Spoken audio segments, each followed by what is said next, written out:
We can't grow unless we change, but we also can't change if we don't challenge normality, because normality hinders change. It hinders progress, and we need to question that.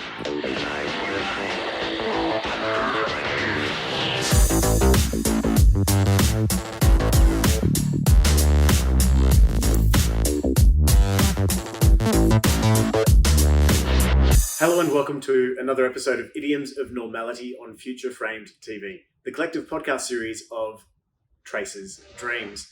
I'm your host, Dr. Paul Mason, and I'm joined today with Kimberly McReynolds. Welcome, and thank you for joining us. Thank you for having me. Now, our first question is always to find out a bit about you. Tell us, what are your perspectives and experiences that bring you to the topic of normality? I think I have a range of perspectives, both professionally and personally, but they all link to the topic of disability and what is considered normal when it comes to disability, and then how that links to academia, and how what we normalise in both those subjects can then reinforce or perpetuate academic ableism. So I finished high school and did a traineeship as a nurse. And I think that was a bit of an eye-opener when you spend so much time reading about bodies in textbooks and the nice little diagrams that you see in textbooks, to actually come face to face with actual bodies and realising that no two bodies are the same. And that was kind of a profound moment for me, because at 14 I was diagnosed with a spinal deformity. So up until that point, I was kind of treated like my body was abnormal in the eyes of anatomy. So to realise that all bodies were different, I kind of started to think, well, was I really that abnormal? And now that I left nursing after 10 years because of my declining physical health, and nursing's probably not the best job to be doing when you are, when you have metal rods in your spine. It's very physical. Yeah, very. So I had to make the decision to leave. But it then pushed me on the course of following my true passion, and that was obtaining a Bachelor of Zoology. So I did that, and then I jumped straight into a Masters of Research. And I think starting a Masters of Research opened my eyes up to the world of academia, and how there are still many biases and discrimination for people within academia. Okay. So the personal perspective you bring to the table here is you were diagnosed as a teenager with a spinal deformity. Yeah. And the professional perspectives are a medical background, but also a zoological background. So moving from humans to the rest of the animal kingdom. I love it. So let's just jump in before I delve too much into that, because I'm sure we'll pull back on some of that personal and professional experience.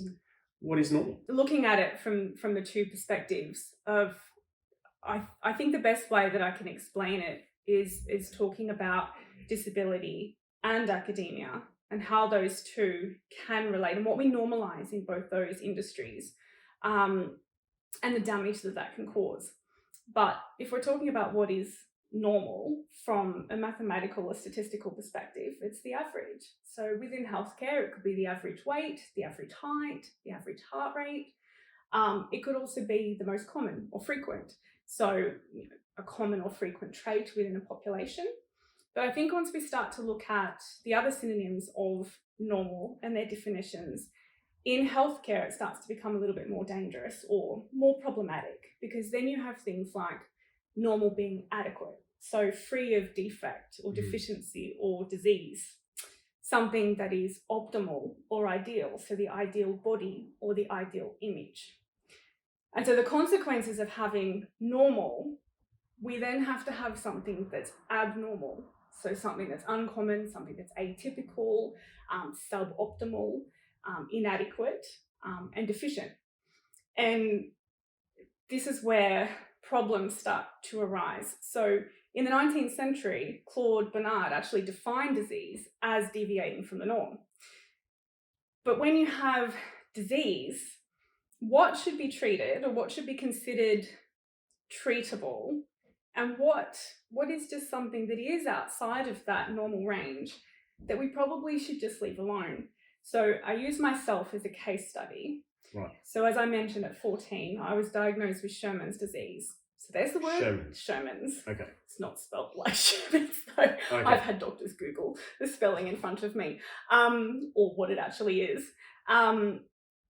So it's a developmental disorder or deformity, and by definition, it is an abnormal bone growth of the vertebrae. So we normally have rectangular vertebrae, but in someone that suffers from Sherman's disease, there is abnormal growth, so excessive growth on the posterior side of the vertebrae, and then minimal growth on the anterior of the vertebrae. So that creates a wedge shaped. So when you have wedges stacked on top of each other, they then curve. So you get that characteristic C-shaped or kyphosis. So your spine was curving in which direction then? To the front. Right, okay. And was it noticeable to you? Actually, at time of diagnosis, it wasn't. I surprisingly, I think I went to my GP just with a common cold. And as he kind of had the stethoscope on my back, I remember him saying to me, "Oh, can you just bend over and touch your toes?" And I remember thinking, this is a really weird thing to ask someone to do with just a cold.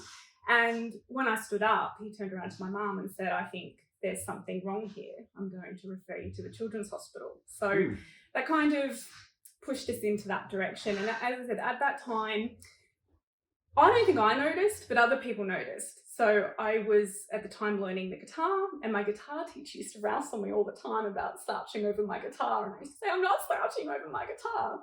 But obviously it was the posture that I had. Yeah. So I didn't feel like I was slouching, but I obviously had the appearance that I was. Yeah. And what if you were? and it was just, exaggerated. I have Sherman's disease. Interesting that it was picked up in that performance environment too, because there is a performativity to being in front of a guitar, and because of that performativity, there's a regularization of it, particularly in standardized musical education. That, if you're sitting at the piano, it should be a certain posture. If you're sitting with a guitar, it should be a certain posture. Yeah, I was learning classical guitar, so it's you don't sort of slouch over your classical guitar. You need to have that posture, which I didn't have. Right.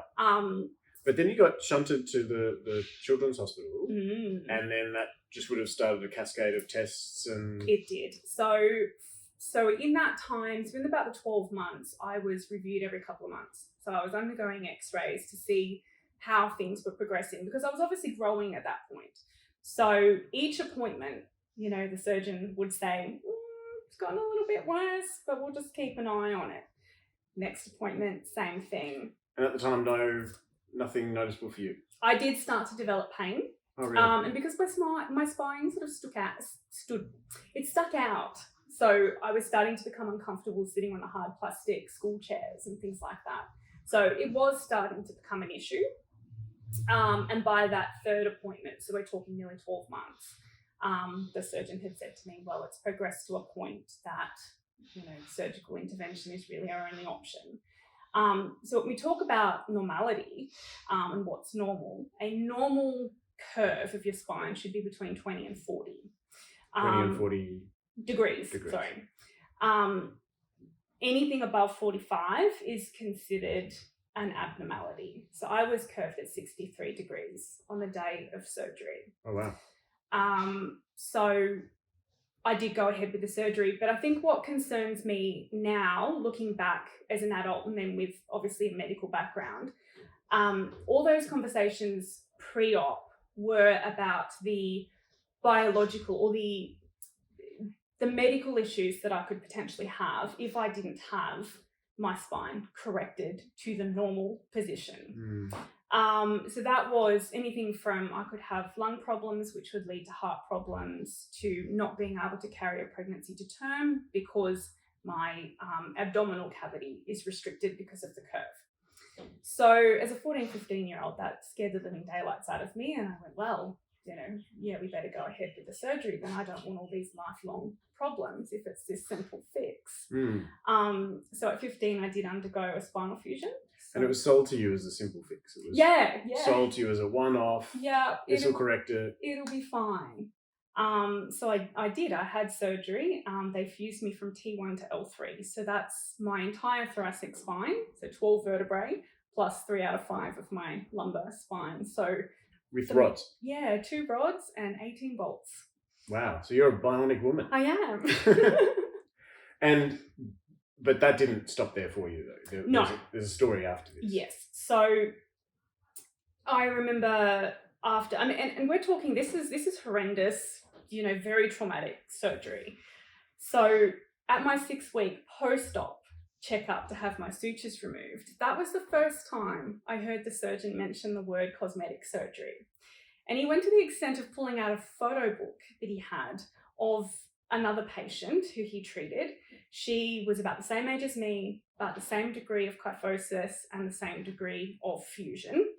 And she was a ballet dancer, and her mum was a professional photographer. So her mum had taken all these photos of her in her ballet costume, and he was using that to kind of present to other patients of, oh, look how beautiful her spine is, and look how her scar has healed. This will be you. So I remember sitting there thinking, cosmetic surgery?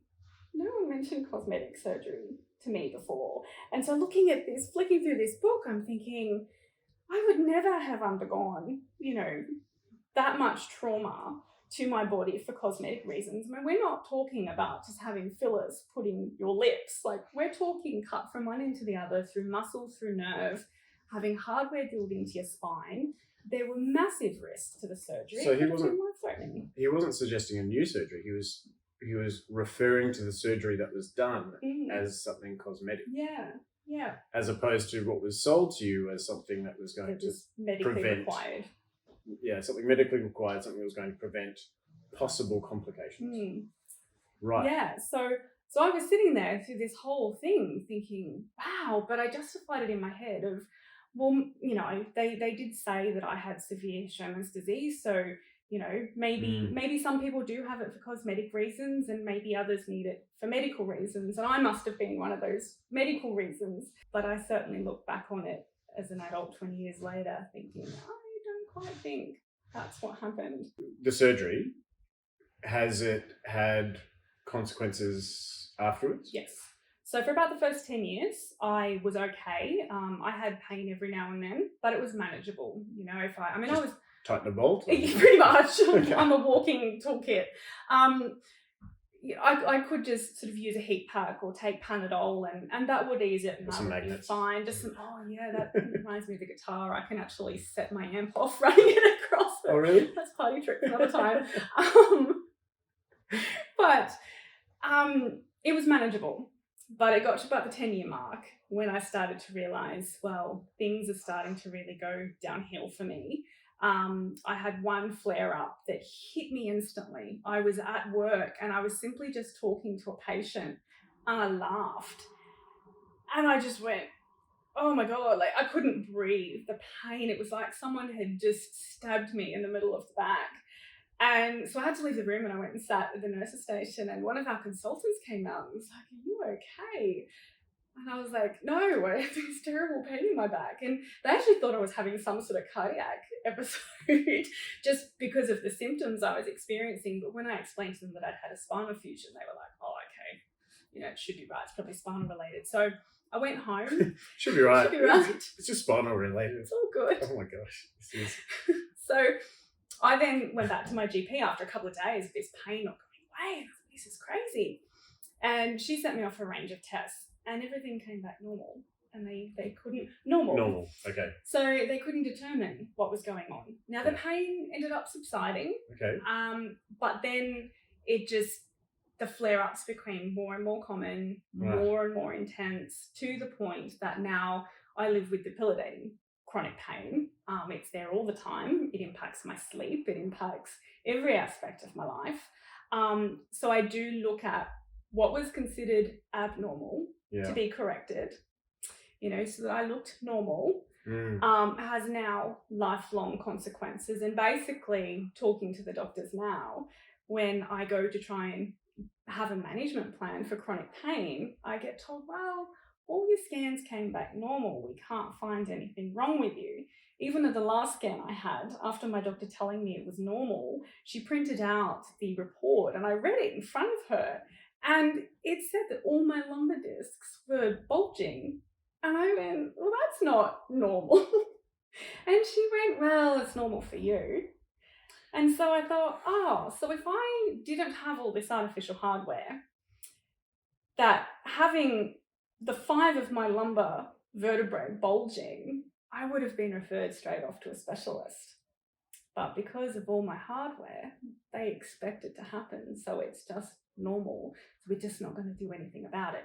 I mean, the issues is that if they do treat me, that means further surgery. So the only way they can really treat my back now is it will get to the point where they will have to fuse everything permanently. And that's my neck and the rest of my lower back. So that won't be good for me. So I can see that they're very reluctant, but that was something that I wasn't told with those initial consultations in regards to the surgery, that the discs either side would eventually wear out, because really from T1 to L3, my spine doesn't work. The muscles have all deteriorated, so my shoulders compensate for all the weight. I mean, I can't bend properly. There's so many dimensions to this, right? There's what is normal for the population, what is normal for you, but then there's also the dimension that someone would look at you and they would not know. They wouldn't. It would take a lot of observation, I imagine, before someone would figure out, oh, she's in pain a lot of the time. There's certain movements I've never seen her do, and so some people call that a hidden disability, don't they? Yeah, invisible illness, invisible disability. And so that disability can be visible, can be invisible. Can you tell me a bit about the dynamics of that? Because people expect disability to be visible. Yeah, of course. And so I do start to look at that and I think, well, if I still had that curve, maybe people could visibly see that there was something not right. But yeah, I do look fit and healthy. And I always say to people, if you see me, it's a good day. If you don't see me, you know that I'm probably curled up in a ball somewhere. But not looking visibly disabled has a lot of implications for, I mean, simple things like going to the shops, pushing a shopping trolley. I can't use the big shopping trolleys because I physically can't push it because it hurts. Do you use the little ones? I do. They're for the kids, not the... Like at Bunnings. Yeah. Maybe that's what I need. No, because I couldn't bend down to push it. Yeah, and a basket would not be good. No, because it's heavy and that, even if I've only got a couple of things in it, it's just enough to set off those muscles and that can destroy me for a week. Yeah. So I have to use the shopping carts that are, quite shallow. Yeah. And I remember one day I was really struggling and I bought far more than I had anticipated. So my trolley was overloaded and I walked past an elderly couple, and he joked to me, he's like, I think you need a bigger trolley. And because I kind of stood there and thought, oh gosh, these people are like nearly triple my age and they're quite happily pushing their big trolley and, I couldn't. But shopping is really problematic because you know what people are like when you're pushing a trolley and people stop in front of you and they walk in front of you and it's a sudden movement. Yeah, for me to pull up that trolley is really tough. So I've had to alter my life and now consider online shopping. Yeah, okay. Just because, going to the shops. Signaling to people that you need a little bit more room to stop. Yeah. Or, I've considered having a shirt printed to say. Yeah. Some message to say that I do have an invisible illness. Please don't stop in front of me or something. Yeah. So living with an invisible disability is difficult. And I think that then brings us into academia, because there is a lot of research out there that a lot of chronically ill or disabled academics and students won't actually declare their disability status for fear of, being left out or... Stigmatised? Yeah. Okay. Yeah, stigmatised. Is that changing though? I think in some places it's changing. Well, it's according to the research, it's not. So even the current. Yeah. So academia has come a long way to become more inclusive and more diverse. I mean, we've gone off from the normal academic of being a white privileged male sitting in his Oxford office, which is great, but most minority groups, they are starting to be more represented in academia, but apparently those with a disability are not. And there was a study that was conducted in the UK and Australia, and they showed that at the undergraduate level, the percentage of undergraduates with a declared disability matched almost completely to the population of disabled people out in the community. Okay. So that's a good sign. It shows us that we are developing undergraduate studies that is inclusive, that is supportive of people with a disability or chronic illness. Unfortunately, though, when they looked at job prospects and then postgraduate research and on, that dropped considerably. Okay. So that tells us then that there's still a real issue with this leaky pipeline of academia. Yeah. Because what an undergraduate, what support they need is going to be very different to what a postgraduate will need, and then a postdoc, and so on. So this pipeline for disability, or for academics with a disability, is still very much dripping. And another Australian study they looked at, I think it was the Australian Bureau of Statistics in 2016, reported that there was 18.6% of people in the community with a disability. But when they actually looked at academic institutions in Australia, and what the percentage of academics were there with a disability, it ranged from anything from 1.2% to 6.6%. So well below the average of what's in the population. Yeah. So that, I think, tells us that the supportive structure is not there after the undergraduate. Yeah. The enabling structures somehow disappear, or a different set of structures need to be put in place, because that postgraduate study is a bit different to undergraduate study. And I have a bit of a theory on that. Okay. Again, it's the culture that we normalise in academia. And academia runs on the principle of publish or perish. Okay. So publications are a researcher's currency. You know, you need to have a certain amount of publications to be even considered to get a job, or to get a promotion, or to get that grant, so that you can go on and do further research. Yeah. And I read an interesting thing only yesterday that apparently James Watson, when he was being promoted to a professor, he only had the discoverer of, or the DNA. So-called claim to discovering. Yeah, we won't talk about that. But you're talking about that James Watson? Yes. Okay, yeah. So when he was promoted to a professor, he Yeah. only had 18 publications.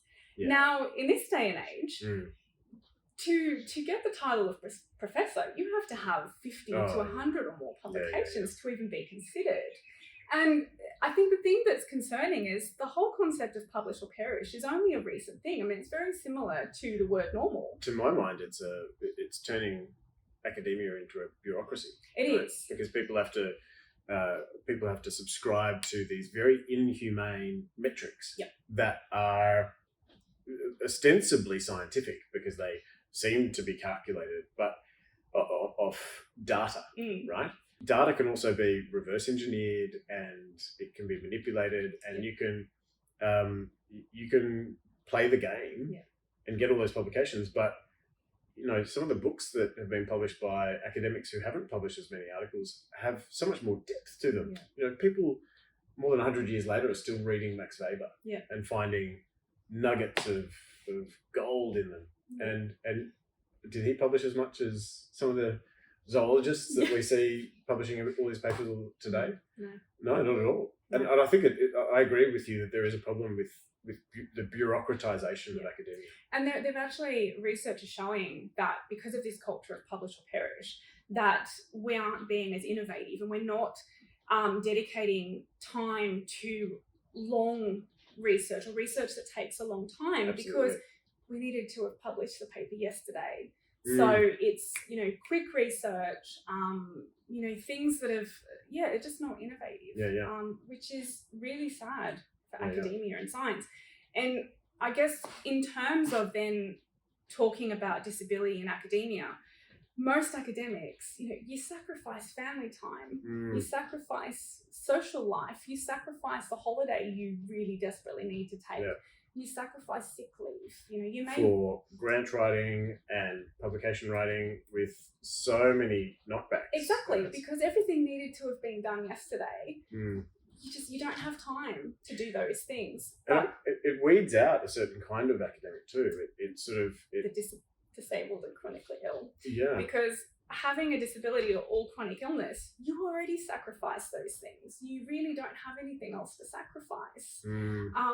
And if we're going to have an industry that's based around how productive we are, and not necessarily the impact our science could have, I think we have a real issue. So the privileged scholar has much more of a reserve to compromise than the disabled or the scholar living with disabilities. Yeah.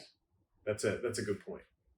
And by asking scholars to require that reserve in order to have that output, we're also missing valuable perspectives within the academic sphere as well. Exactly. I mean, I was reading an article, an academic with a disability, and he was providing his insights into academia, and he was saying that he had a secondment to a university in America, and I can't remember the exact word of the building, but it was something like, disability research services, we'll just say for the sake of the story.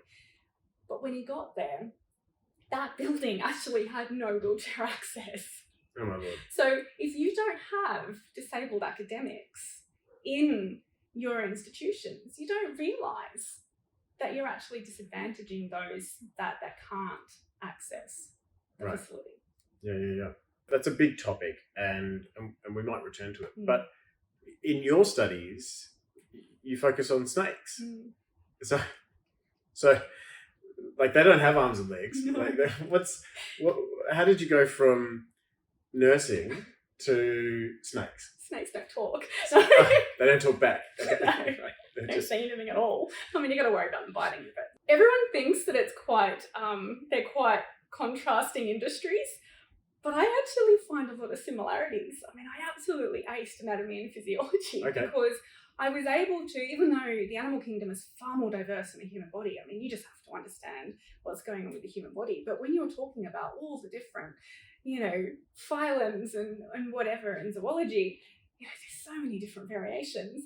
But I was able to kind of think, well, okay, that part in the human body does this. So, I was just able to relate things, I suppose, a little bit better than the other students.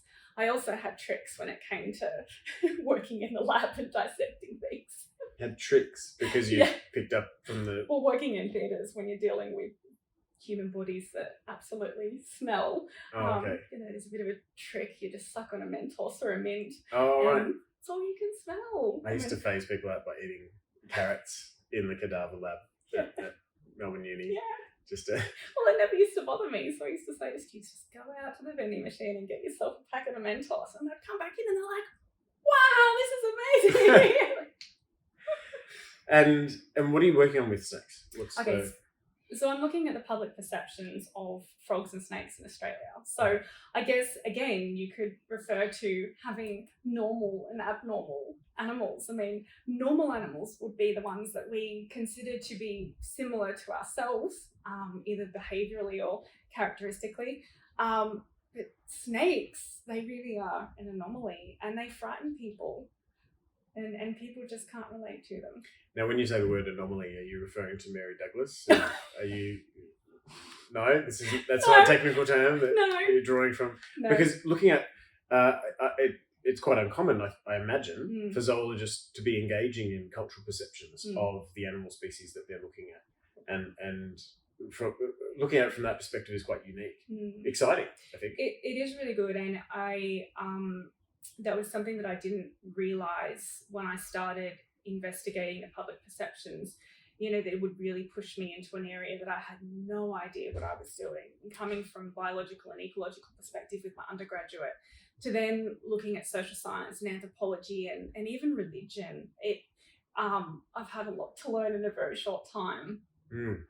Looking at how different cultural groups look at snakes and the myths and mythologies that surround that. And then how they perpetuate these fears and misunderstandings, and then how that then relates to the conservation of snakes. How do we get people to care about snakes if they don't like them? I mean, from a perspective of someone writing a thesis, I can imagine it's really hard to rein yourself in on that topic and make sure that it doesn't explode in all directions. But also I can see that for my interest in the concept of normality and the way it's deployed in different fields, first and foremost, we see it deployed in terms of mental health, right? And then we see it deployed in terms of physical health, and then we see it deployed in terms of social inclusion. And then we can also expand that one level further, and that is the inclusion of the rest of nature. And here you are looking at a species, at amphibians and reptiles that are very readily excluded. And so what humans consider as normal has implications for who is included within social groups, who is included within academia, but also which animals are included within an ecological system and which animals get ostracized and excluded. And which animals are conserved. Yes. Because we also conducted a systematic review where we looked at biases in the taxonomic groups, looking at how much social science had been done on those animals. And it was predominantly mammals and birds. The cute, fluffy. Yeah, the charismatic animals, the ones that we like. I mean, my data set was thrown out because one of my reptiles was the hawksbill turtle, and it has a phenomenal amount of research that nearly killed me going through. But again, I think the hawksbill turtle. I've never thought of the hawksbill turtle as a sort of a lethal animal. No, until I hear about this systematic review. And it is kind of classed as one of, probably the only charismatic species within the reptiles. People love sea turtles. People, will go on holidays to see sea turtles. They're economically important. Yeah. Or even the ecotourism of, protecting the eggs. That's exactly right. Whereas my other two reptiles, one was I think the leaf-scaled sea snake and the Mitchell's water monitor. They virtually had hardly any research or no social science research anyway. Okay. So, we're not involving the public. We're not understanding public perceptions of reptiles, whereas we do have quite a bit of an understanding when it comes to charismatic species. Yeah. So there is very much taxonomic bias in which species or which taxonomic groups we are choosing to involve the public in. Yeah.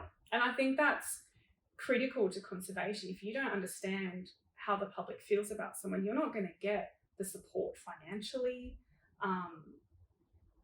So it doesn't matter how well your breeding program is, if you can't actually reintroduce that animal into the wild because the public won't support it or don't like it, you're never going to save the animal. There's a few cheap tricks as a social theorist, and I say cheap tricks not to belittle the value of these quick tools that you keep on hand as a social theorist, but one of the really simple tools is who is being included in this data set, who is not being included in this data set, or who or what, or I'm saying who for animals too.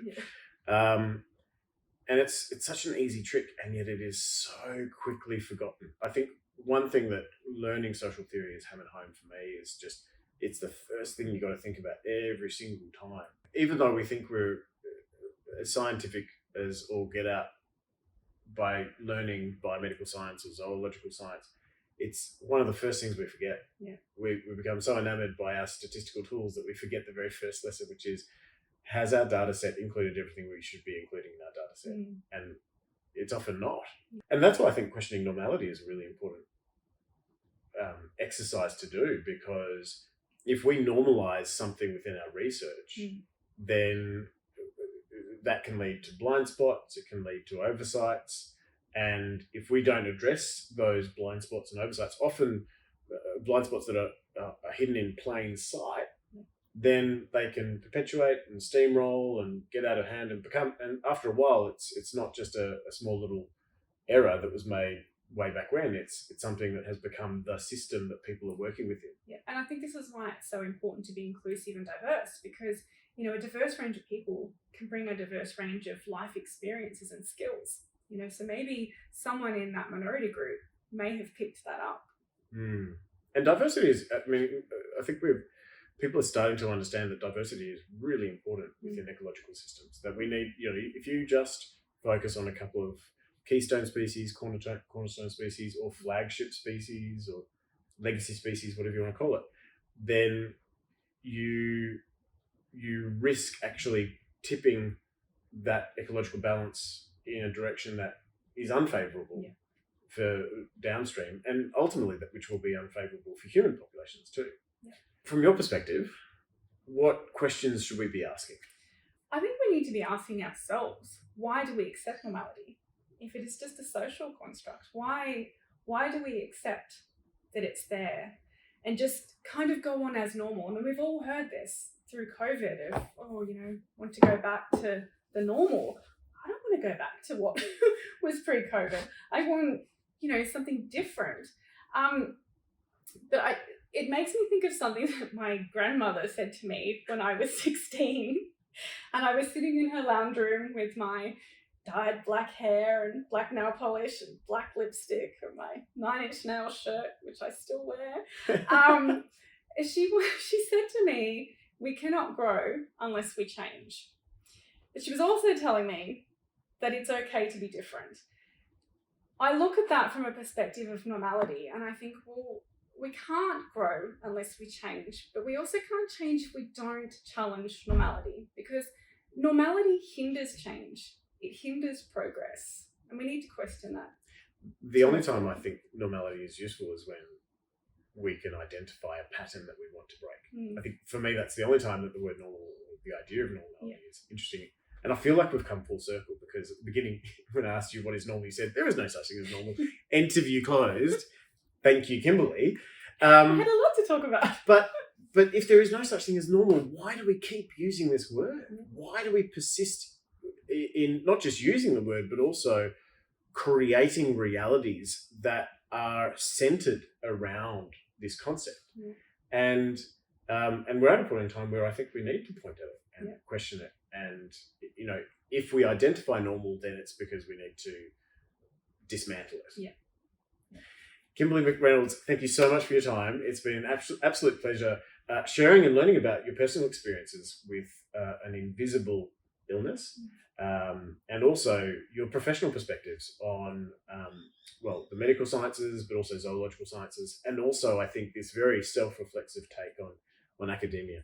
And hopefully, the conversations like these can expand and we can become a bit more inclusive in academic circles. Yeah, well, I hope so. Thank you for having me. Thanks.